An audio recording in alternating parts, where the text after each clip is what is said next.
Hello everyone, welcome to my channel study studio. कैसे हैं बेटा आप सभी? आशा है सभी बहुत ही अच्छे होंगे। आज हम आपको कराएंगे क्लास 10th की जो क्षितिज बुक है उसका एक यह दंतुरित मुस्कान है, चैप्टर नंबर 5 यह दंतुरित मुस्कान। और दूसरा है उसमें कविता है फसल। एक तो ये रहा यह दंत, इसमें नागार्जुन इसके राइटर हैं, और सेकंड है इसका फसल। तो फसल का इसमें लाइव में वीडियो आ रही है, आप उसको देख सकते हैं अच्छे से। बहुत ही छोटी सी और अच्छी सी वीडियो है, ठीक है। तो आप उसमें देखकर उसमें समझ सकते हैं कि इसमें कैसे एक्सप्लेनेशन उसको करवा रखा है। आज हम इसके क्वेश्चन आंसर कराएंगे। तो इसके क्वेश्चन हैं ओनली 4, ठीक है। तो सभी बच्चे इसको इतने ध्यान से सुनेंगे कि आपको कुछ भी याद ना करना पड़े, अभी के अभी आपको कंप्लीट लर्न हो जाए, ठीक है बेटा। कविता में पूरा एक्सप्लेन करवा रखा है, उसी के अकॉर्डिंग आपको आंसर देने हैं। चैप्टर हो या कविता हो, उसको अच्छे से समझ लिया करो, और क्वेश्चन के आंसर उसमें से सब कंप्लीट हो जाते हैं। अगर एक्सरसाइज में नहीं दे रखे हैं एनसीईआरटी बुक में और उनसे अलग भी कोई क्वेश्चन आ गया तो आप आराम से कर सकते हैं, इसमें कोई इश्यू नहीं होता। ओके, तो क्वेश्चन नंबर 1 देखिए। कवि के अनुसार फसल क्या है? फसल क्या है, फसल कैसे होती है, फसल में क्या क्या किन किन चीज़ों से मिलकर बनती है? तो इसमें ये चीज़ें बताई गई थी। फसल किससे होती है? मिट्टी से, पानी से, बहुत सारे लोगों के परिश्रम से, वायु से एंड सूर्य की किरणों से, ठीक है। सभी चीज़ों से मिलकर जब फसल बनती है। और मिट्टी अलग अलग प्रकार की होती है, सबका अपना अपना स्वभाव होता है, मिट्टी का सब गुणधर्म होता है, ठीक है। तो इनको फसल कहते हैं। कवि के अनुसार फसल पानी, मिट्टी, धूप, वायु, मनुष्य के परिश्रम से मिलने से उत्पन्न होती है। तो किन किन से उत्पन्न होती है? पानी से, मिट्टी से, धूप से और वायु से। अगर धूप भी नहीं मिलेगी तो भी फसल नहीं होगी, वायु नहीं मिलेगी तो भी फसल नहीं होगी, है ना। पानी नहीं मिलेगा या मिट्टी अच्छी नहीं होगी तो भी फसल नहीं होगी। तो इनके और बहुत सारे मनुष्य अपनी मेहनत से फसल को उत्पन्न करते हैं। फसल को उत्पन्न करने में सभी नदियों के पानी तथा सभी प्रकार की मिट्टियों के गुणधर्म का भी योगदान होता है। इसमें क्या बताया कि बहुत सारी नदियाँ बहकर आती है, तो नदियों के साथ साथ मिट्टी भी लाती है ना बह के पानी के साथ। तो सब मिट्टियों के अलग अलग गुणधर्म होते हैं, कोई काली मिट्टी, कोई भूरी मिट्टी, है ना। तो सबके अलग अलग स्वभाव होते हैं मिट्टियों के भी। तो सभी मिलकर फसल को उत्पन्न करते हैं, फसलों में उनका सबका सब प्रभाव समाया हुआ है।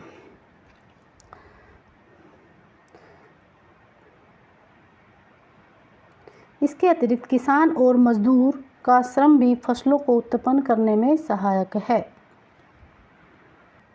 जो मजदूर होते हैं ना, मजदूरों का जो बहुत अधिक मेहनत करते हैं, उनका श्रम भी, उनकी मेहनत भी फसलों को उत्पन्न करने में सहायक होती है। तो फसल क्या है? तो इसका आंसर आपको यही देना है कि फसल किस किस के कारण होती है, ठीक है। ये सारे आपको एग्जाम्पल देना है, और अपनी तरफ से भी कुछ लाइन ऐड कर सकते हो उसमें, ठीक है। क्वेश्चन नंबर 2 देखिए। कविता में फसल उपजाने के लिए आवश्यक तत्वों की बात कही गई है। वे आवश्यक तत्व कौन कौन से हैं? यानी कि कौन कौन से तत्व हैं जो बहुत ही आवश्यक है फसलों को उगाने में? तो फसल को उगाने में सबसे आवश्यक तत्व है मिट्टी, पानी, सूर्य की धूप। ये बिल्कुल सही बात है बेटा। इन चीज़ों में अगर एक भी चीज़ ऐसी होगी जो नहीं मिलेगी ना फसल को, तो फसल हो नहीं सकती, ठीक है। तो आप इनको आराम से समझ लें। Question number 3। और अगर 1 नंबर का इस तरह से क्वेश्चन आए तो आप 1 नंबर के हिसाब से इतना ही लिखेंगे, अगर बड़ा आए तो उसमें ज़्यादा एक्सप्लेन करेंगे, ठीक है बेटा। फसलों को हाथों के स्पर्श और गरिमा और महिमा कहकर कवि क्या व्यक्त करना चाहता है? हाथों के स्पर्श की गरिमा और महिमा कहकर कवि क्या कहना चाहता है? फसलों के हाथों के स्पर्श की गरिमा और महिमा कहकर कवि यह व्यक्त करना चाहता है कि फसल किसानों के हाथों का प्यार भरा स्पर्श पाकर ही फलती फूलती है। देखो, हाथों का स्पर्श की गरिमा तो ये है कि जो फसल है वो किसानों के जो हाथों का प्यार है उसको स्पर्श कर कर ही फलती फूलती है। अतः फसलें किसानों को मेहनत को गरिमा और महिमा है, इसलिए कहा गया है कि फसल है वो किसानों की गरिमा भी है और महिमा भी है, क्योंकि उनके हाथों के स्पर्श से ही फसल फलती फूलती है, ठीक है।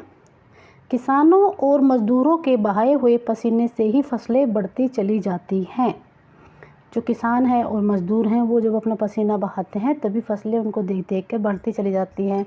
अगर मेहनत किसान नहीं करेंगे तो फसलें उत्पन्न नहीं होंगी ठीक से।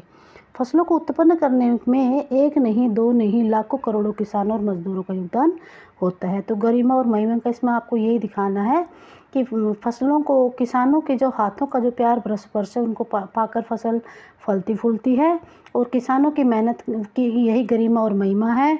किसानों और मजदूरों के बहाए हुए पसीने से फसलें बहुत ज़्यादा बढ़ती है, और अगर फसलों में किसान मेहनत ना करे तो फसल इतनी अच्छी ना हो।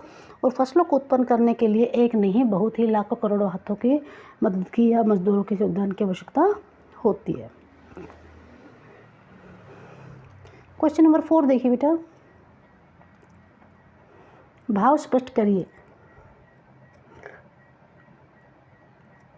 रूपांतर है सूरज की किरणों का, सिमटा हुआ संकोच है हवा ही थिरकन का। तो फसल कविता में कविवर नागार्जुन, इससे राइटर कौन है? कविता के कविवर नागार्जुन यह कहना चाहते हैं कि ये फसलें कुछ और नहीं, सूर्य की किरणों का बदला हुआ रूप है।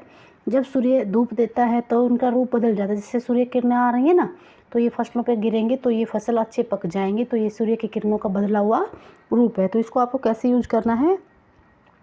फसल और कुछ नहीं, फसलें सूर्य की किरणों का बदला हुआ रूप है। किरणें आती हैं तो उसका रूप बदलकर फसलें पक जाती है। सूर्य की किरणों के कारण फसलें हरी भरी होती हैं और पककर तैयार होती है। अगर सूर्य की रोशनी उसको ना मिले तो वो ना तो हरी भरी हो और ना ही वो पककर तैयार हो, तो पक जाती है और हरी भरी भी रहती है और पक जाती हैं। फसलों को बढ़ाने में, देखो अब हवा का बताएंगे, तो फसलों को बढ़ाने में हवा का थिरकन का भी अत्यधिक योगदान है। जैसे आपने देखा गेहूं के खेत में जैसे हवा चलती है तो पौधे यूं यूं यूं हिलते रहते हैं ना, तो उसमें उसको कहते हैं हवा का थिरकन। और फसलों को बढ़ाने में हवा की थिरकन का भी बहुत योगदान है। हवा फसलों को जीवन प्रदान करती है, अतः लहराती हुई फसलों में हवा का सिमटा हुआ सा रूप देखा जा सकता है। जैसे फसलें लहरा रही है ऐसे ऐसे, तो उसके अंदर हवा घुसी हुई है, तो हवा का चिमटा हुआ रूप है, छोटा रूप दिखाया गया है हवा को, फसलें हिलती हुई दिख रही हैं। ठीक है बेटा, तो यही थे इसके क्वेश्चन, 4 ही क्वेश्चन थे।